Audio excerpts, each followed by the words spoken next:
Alice Network tells the parallel stories of two brave young women during World War I and World War II. One of these women is looking for her cousin who vanished in Nazi-occupied France during World War II. The other has joined the fight against Germany as a spy during World War I. How do these two stories intertwine? What secrets will be revealed? A New York Times and USA Today bestseller, I read all 560 pages in 3 days. As cliche as it sounds, you will laugh, you will cry, and I can't wait to hear what you think. This is the ultimate story of BRI's values, justice, and perseverance. 1968 got more than its fair share of history. The Tet Offensive, worldwide student unrest, the tragic assassinations of Robert F. Kennedy and Martin Luther King Jr. It also saw 3 astronauts finally make it into orbit around the moon on the mission of Apollo 8. That same year, Will and Ariel Durant put out a small book called The Lessons of History. It goes with a shelf full of books they had just taken 50 years to write, spanning 5,000 years of history of civilization. It's a book I found about 15 years ago and keep coming back to because it has been such a great launch pad for historical learning and journeys for me. The Durants put essays in this book on religion and history, morals and history, history and government, history and socialism, biology and history. They start the book with a preface chapter that they call Hesitations, which gives you a sense that this book isn't about conclusions. It really is about exploration. And they wrap it with a chapter entitled, Is Progress Real? Their final page isn't so much a conclusion as it is a preface, and it contains this great little statement that gives you a sense for what the rest of the book contains.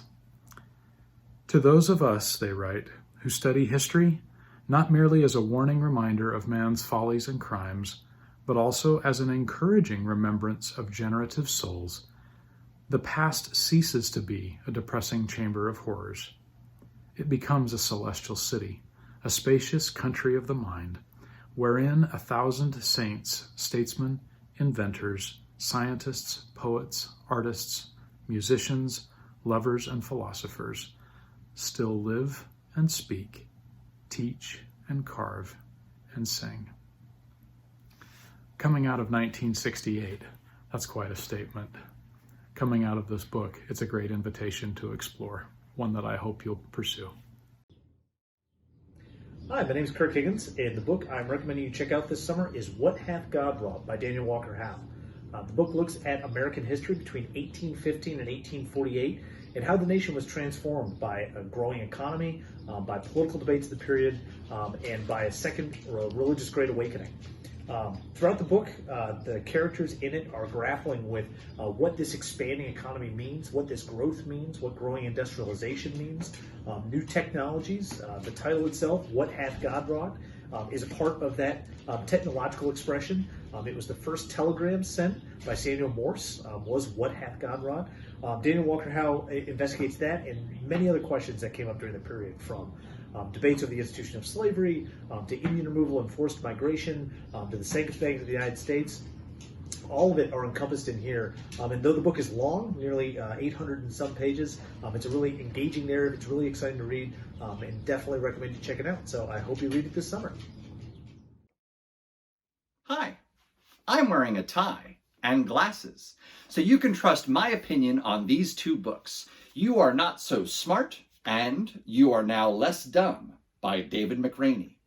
You may be familiar with the blog these books are based on by David McRaney, which are psychology, sociology, and logic topics that can be very helpful not only for yourself, but also your classroom. They're taken from psychological studies and everyday life and experiences to question how we can better understand how our mind understands how the world works. The idea behind the books is if we can better deal with things like cognitive biases, heuristics, and logical fallacies, once we understand them, we can deal with them better. You may be familiar with some of the cognitive biases contained in these books, such as confirmation bias, where we tend to pay attention to things that confirm our preconceived notions and ignore the things that challenge them. Or heuristics, like the availability heuristic, which we think commonplace things because we've experienced them at least once, and tend to ignore things we haven't. We often refer to this as anecdotal evidence. Or you may be familiar with some logical fallacies through this book, such as the argument from authority, where you trust someone telling you something because of their perceived authority. Which is why I recommend you check out for yourself You Are Not So Smart and You Are Now Less Dumb by David McRaney, and decide for yourself. Hello, everyone. My name is Chris Jansen. I'm the Marketing and Communications Manager for the Bill of Rights Institute, and I'm here today to recommend to you a book that I've just finished reading. It's called Stony the Road, Reconstruction, White Supremacy, and the Rise of Jim Crow by Dr. Henry Louis Gates, Jr., who I'm sure many of you have heard of, acclaimed historian and author. This entire book, folks, is a reminder that the Civil War, while it may have ended slavery in America, it did not end anti-Black racism in America. And in the book, Dr. Gates makes the case for how a deeper examination of the period after the Civil War that we refer to as Reconstruction, which lasted from 1865 all the way up through 1877, understanding this period is crucial to a better understanding of the racial politics in America today in the second decade of the 21st century. Equally important is a better understanding of the severe backlash against the gains of Reconstruction, what we refer to as the redemption period that immediately followed it. This backlash took the overt form of segregationist Jim Crow laws, violent uprisings, lynchings, and outright terrorism of Black communities throughout the country. And it took less overt form, but just as sinister, in newspaper articles, propaganda basically, and images in popular culture of Black men in particular depicted as predators or buffoons, not trustworthy or capable of self-government. Gates tells the inspiring story within this context of the men and women like W.E.B. Du Bois and Ida B. Wells, who stood up against these Southern apologists in their attempts to negate the gains of Reconstruction.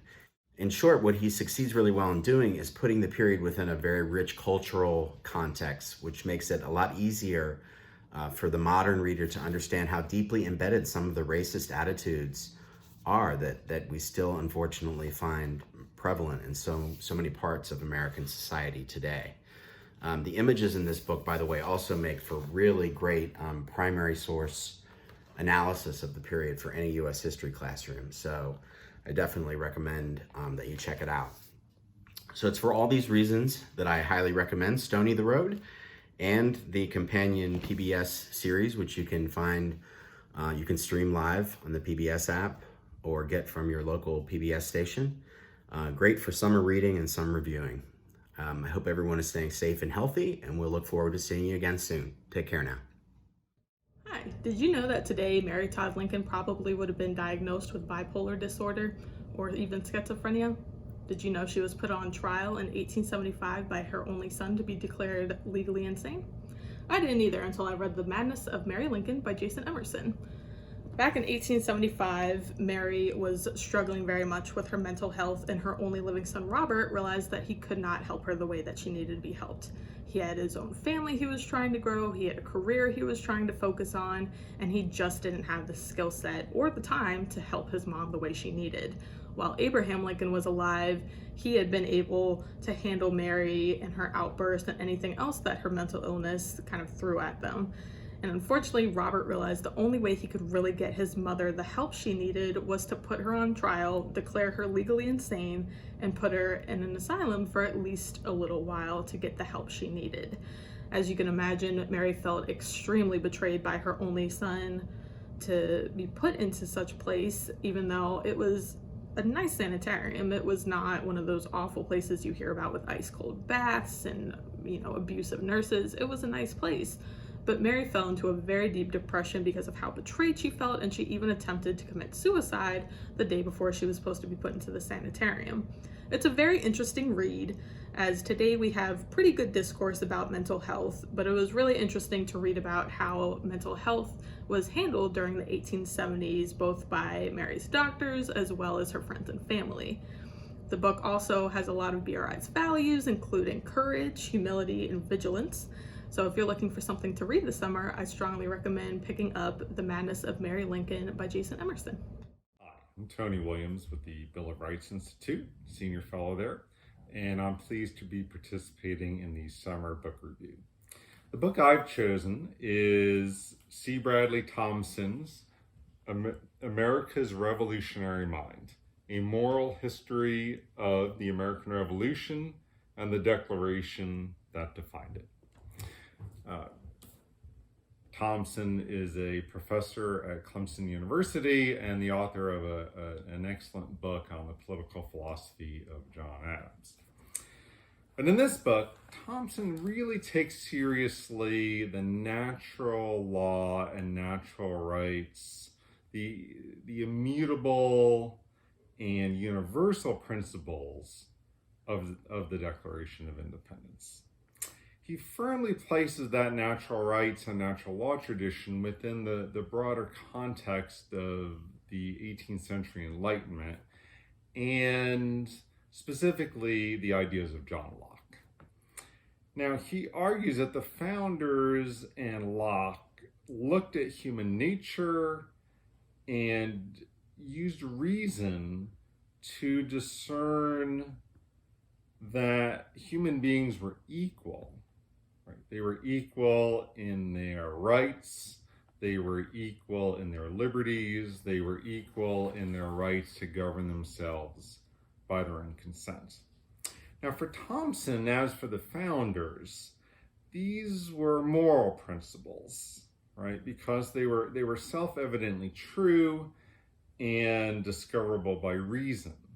And they're moral because they address the yearnings of human nature to be free and to govern ourselves by our own consent, pursuing our own happiness within the boundaries of natural law and virtue. Now, Thompson's written what I think is probably the best book on the Declaration of Independence that I've read. It may not always be a page turner, it may not be a beach read this summer, but it's a really important book that should be taken seriously and read carefully, because it'll be a very important contribution to the discussion around American principles that is taking place. So again, the book is C. Bradley Thompson, America's Revolutionary Mind, A Moral History of the American Revolution and the Declaration that Defined it. And I hope you'll join me in reading this book this summer. Well, thank you for listening and happy reading. Hello teachers and happy summer. It just so happens that one of my favorite books is arguably the most famous graduation speech of all time. In Oh, the Places You'll Go, Dr. Seuss gives us a wonderful metaphor for life. It's a great balancing act. We have brains in our head, we have feet in our shoes, and we can choose to do whatever we want to do. We can nail every lesson, we can reach every student, we can always eat healthy, balanced breakfasts and not cookies. Not that I do that or condone that sort of behavior, but sometimes we don't, or sometimes we won't, or sometimes it feels like we're alone and the world is against us. Slumps happen, as Dr. Seuss tells us, and unslumping yourself is not easily done. But if you work hard and you persevere and you have a will, then there's a good chance that you can work your way out. Here at the Bill of Rights Institute, we believe in education for self-governance. And self-governance begins with you, the individual, and how you choose to behave or how you choose to act. Or, as Dr. Seuss says, you're the guy or the girl who'll decide the way that you want to go. Now, I'm definitely not an expert at life, and I promise that I do actually read books meant for adults too. But I think that Oh, the Places You'll Go gives us a really important reminder, no matter what your age is. So as the good doctor says, today is your day. What are you waiting for? Go move mountains or small hills, or maybe just lay low and breathe, because after all, life is a great balancing act.